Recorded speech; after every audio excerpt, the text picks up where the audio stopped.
What's up everybody, Super WRX fan here for another car review. This is of course the 2013 Ford Mustang GT, and this one is owned by fellow YouTuber Thatdudeinblue, aka David Patterson, who was very kind to let me drive it today and do a review for you guys. So as many of you know, I came very close to buying a 2013 Mustang GT. I adore these cars, I love them. I've test driven them before, really love them. Out of all the muscle cars, this one is definitely my favorite. And I love the design of it. I mean, it's a perfect blend of classic and modern, I think. It obviously is a huge throwback to the ones from the 60s, but yet it still has a lot of modern touches. You have the LED eyebrows next to the headlights, and it still looks very aggressive and very modern while still looking retro. It's a beautiful car. I love the way they did it. And then the taillights in the back, you can see it has, you know, the LED running lights in the back there that highlight each of the taillights, and it's so modern yet so retro at the same time. It's just awesome. And I mean, on top of that, you have the heritage of the Mustang. I mean, this car's been around for 50 years now, and it's still survived after all these years. And this car is just really my ideal version of the Mustang, I think. And it finished off in this grabber blue color. It's definitely pops. It's like a Skittle color. It's great. And so, you know, it's a very unique color, and it definitely, you can't mistake it for anything else on the road. You see this, you know it's a Mustang. So, yeah. I love the way it looks on the outside, so let's hop inside and see what it's like on the interior. So for the interior of this car, it's a very nice place to be. You know, whenever you're sitting here, it's snug but spacious at the same time. I don't feel like, you know, I'm claustrophobic, but I have enough room that it's comfortable in here, and so it's interesting because you feel close. Like the windshield is very small and close to you compared to my BRZ, and so the glass is pretty small, and the dash feels closer to me than normal in other cars. But so it gives you this sense of it being small on the inside, but it really isn't. It's still quite spacious. It's an interesting combination. So one of the things I really like about this interior is the steering wheel, which is probably the best out of all the three muscle cars. It gives you a really nice 9-3 position here, and you have a good firm grip on the steering wheel, which I like. Looks very nice. I love the way the steering wheel looks. The gauges are another thing that I love. I love the way these gauges look. Very retro, old school gauges. You have the speedometer on the left, tachometer on the right, you have the fuel gauge, and then you have the engine coolant level, and that's it. It's very simple, and I like that. It's very cool, very classic. So coming along to the center console here, it's again, very nice and simple. You have a good array of buttons here, but they're logically arranged that it's not hard to get used to quickly. You have, you know, your basic sound stuff here, and a small little LCD readout. You can get an optional navigation screen in this car that has touchscreen and everything like that, but most people agree that this LCD screen is good enough, and the My Touch system that Ford has is still pretty flawed, so most people stick with this basic unit, and it's fine. Again, this is a muscle car, so you're not looking for Audi levels of interior quality and gizmos. This is a basic muscle car, so you have your radio, you have the CD, and this also has the Sync by Microsoft, so you can still do Bluetooth audio streaming and all that kind of stuff as well. So very nice, and it has the auxiliary jacks and things like that too if you so desire to do that. All the buttons and everything feel pretty nice. Compared to the older Mustangs, this is a real big improvement. I mean, all the knobs have a nice resistance and feel to them. As far as materials go in this car as well, while we're talking about plastics, one thing that I really like about this car that's unique that I don't really see in a whole lot of cars is this plastic being very soft, and so right around where your knees will bump into the transmission tunnel and the center console here, that's nicely padded, so it's very nice material here, and it surrounds the entire radio assembly, and then it's all the way over to the passenger side dash, and even the dash pad up here that's of retro Q as well with a hooded dash, that's also nice and soft material. You have some harder plastic down here right by the shifter, but you never really come in contact with that. So as far as the door is concerned too, you have some plastic here that feels a little loose and a little hard, not the highest quality here. You have some vinyl right here that is nice and it feels pretty good. It's soft. You have a nice soft elbow pad here. Otherwise, the plastics in this car are about average Ford plastics. I mean, they're not bad, but I mean, it doesn't wow me as being really high quality either. But again, this is a car that, you know, is around $30,000 and with 420 horsepower, by the way, so it's quite a good value for everything you get. This interior is better than you would really expect, to be honest. All right, so let's take it for a drive and see how it does. That dude in blue is gonna be driving my car, and he'll be doing a little review too. Okay, so he has a Roush axle back with an off-road X-pipe, And so it's like catless and it sounds amazing. You'll hear it in a second. I mean, it's just, that is the soundtrack of America, people. That is just so awesome. I love that sound. So when it feels nice and commanding, this driving position, that's the first thing I feel whenever I'm driving this car, is that I'm sitting up high, and it's pretty high up, but it's not so bad that it's obnoxious or anything. I just feel like I'm in control. This is a very commanding position, and I like that. And you do sit up high in this seat. I wish the seat would go down a little bit lower, because my knee is really, really close to the steering column.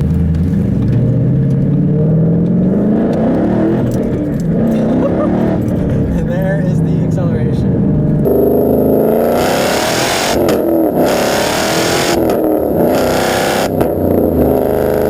Yes, so this car is fast. Now he has a Bama performance tune on this, so this thing's actually making about 418 horsepower to the wheels.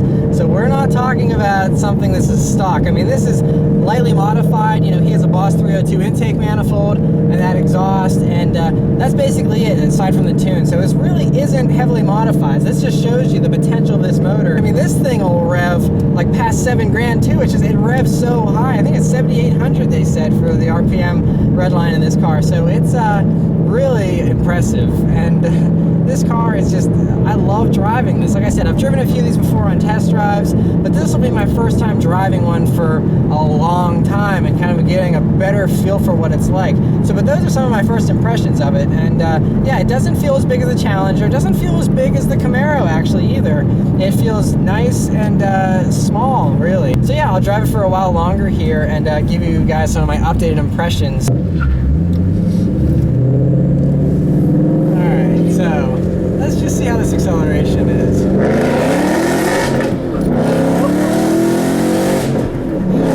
Yes! That is so much fun! And that is way more fun than the BRZ's acceleration. I'm sorry, but how can you argue with that? I mean, look, it just made me giggle like a little girl. Oh my gosh. I'm in love all over again, guys. I don't know, this is not looking good for the BRZ. He did the perfect modifications of this car. This is exactly what I would do. Nothing crazy, just increases the performance a little bit and makes it sound 100 times better. Oh man, just, and it'll like backfire and crackle and pop that you'll be able to hear on the GoPro. It's just amazing. Oh, make my heart beat fast. Man, I do love the Mustang. So, but anyway, I'm going to keep driving this car for a while longer here and give you more impressions about how it handles, because that's one big thing, is you can do that all day, but does it go around corners okay? We got a live rear axle back here, so I'll be taking this car in some of my tightest corners that I know around here and let you guys know just how this handles. Can it even hold a candle to the BRZ, or is this thing only good in a straight line? So stay tuned.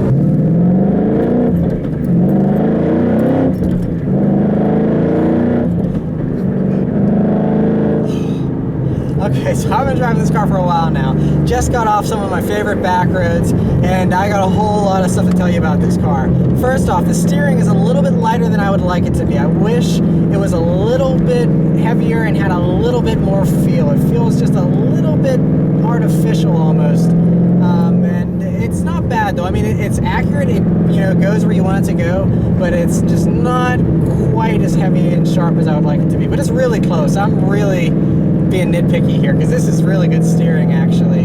And another thing is the body roll is actually really well controlled in this car. I thought, you know, this thing would be rolling all over the place and stuff. I mean, it's not as flat as the BRZ. I'll say that. It's not as flat as the BRZ. You don't have as much confidence going around a corner in this as you do in the BRZ. The BRZ, you don't even have to think about it. You just go into these corners at crazy fast speeds and you're okay. This car, you feel the weight. That's the thing that does come to me whenever I'm in these corners, is you feel a heavy car. Kind of, you have to work it through a corner. The BRZ is just like, and that's it. It's just dicing it up left and right. This, you really have to, like, you know, you can feel the weight go through the corners. I mean, it goes through it pretty flatly and pretty easily. And like I said, the steering is a nice weight. It's a little light, but it's a pretty nice weight. So it's not hard to get through a corner or anything like that. it's just, you can definitely feel the weight. It's just a different feeling. I wouldn't even necessarily characterize it as being bad. It's just different. Another thing, as far as the ergonomics are concerned in this car, is the spoiler in this is the California Special spoiler, and it comes up a little bit higher than I'd like. It kind of limits some of your visibility down low, so you have a very narrow window to see through. This car has rear parking sensors though, which is nice, so if you're in a tight space, it'll beep at you if you're getting too close to something. So I mean, it's not hard to park or anything like that. Another thing that's really important, the past two muscle cars that I drove, the Challenger and in the Camaro, you had big C-pillars. You couldn't see anything when you back out. This car has, you know, the fastback profile, but that part is glass, so you have great visibility in this car. Actually, you have large side windows here, then you have those other small little quarter windows in the back there that it really gives you great visibility. This car definitely has the best visibility out of all the muscle cars as well. Really like that a lot.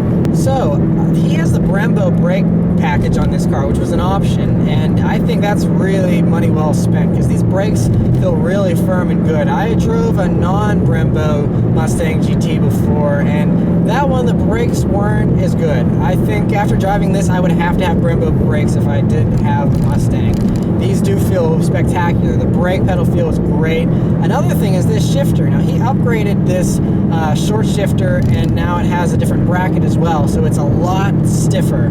But that makes it a lot more precise, because a lot of people that were driving the Motor Trend and then that tested the 2013 Mustang GTs, they said the shifter was one of the weak points. And this, I think, really fixed all those problems. It's very precise. It's very close. I mean, it's like literally just you move your wrist a little bit to get in and out of gear. But it's good though, because you know, I mean, it's very positive. Once you're in gear, you know you're in gear. Like some people said the 2-3 shift was kind of hard in this car, and with this, that problem's fixed. 2-3 shift, I have no doubts that I'm going from second to third, no problem, and it's really not bad. I like this shifter actually. It's nice. It's perfectly placed, and it's actually quite quiet in here. There's no wind noise. I can't even hear the other cars going past me really. It's quite quiet in here. I'd say probably the best out of the three muscle cars as well as far as quietness goes. The Challenger was really good too, but I think this might even be a little bit better. So, final thoughts on this Mustang. I'm trying to like get my head around all of it. It's spectacular. I love it. It's so much fun, so much drama. I know some people will hate it when I use that word, but this car is all about the drama, the theater, the excitement. This is an experience, and it really feels like that. Every time you drive this car, every time I've driven a Mustang so far, it always has left me with a smile on my face and excitement. It's great. I love that whole idea behind these cars. It's really impressed me, and you know, when I did my first test drive in a Mustang many months ago, I felt like it was too big, too bulky, and I really wasn't comfortable in it. I liked the car and I liked its ideas and what it stood for, but I never really was comfortable. But after driving David's here, it's really comfortable. I could see myself driving in one of these every single day and loving it. And so, yeah, I mean, obviously, this car isn't as cheap to own. This is a V8, and the way I'm driving, I'm probably getting 15 miles to the gallon. But, you know, that's one of the trade-offs. So obviously, if you're going to have this much theater and drama and power and torque and everything else, you're going to pay a price for that. Whereas the BRZ, I mean, you could drive that thing pretty hard. You're still going to get nearly 30 miles to the gallon. And so the cost of ownership is so low in the BRZ, and you still have so much fun in the BRZ that, you know, I still don't regret buying the BRZ. I think it's probably still the right choice for me right now, but I could definitely see myself in a Mustang in the future. So this one's going to be hard to give back. I'm not going to want to give him the keys after this, because really enjoy this car. Many thanks to David Patterson, that dude in blue, for allowing me to drive his car here this afternoon. Really loved it, really appreciate it. And yeah, check out his channel for sure. He's gonna have a review of my car up and all kinds of other stuff that he does all the time featuring this car that's awesome. So yeah, thanks for watching. I'll see you guys next time. Take care.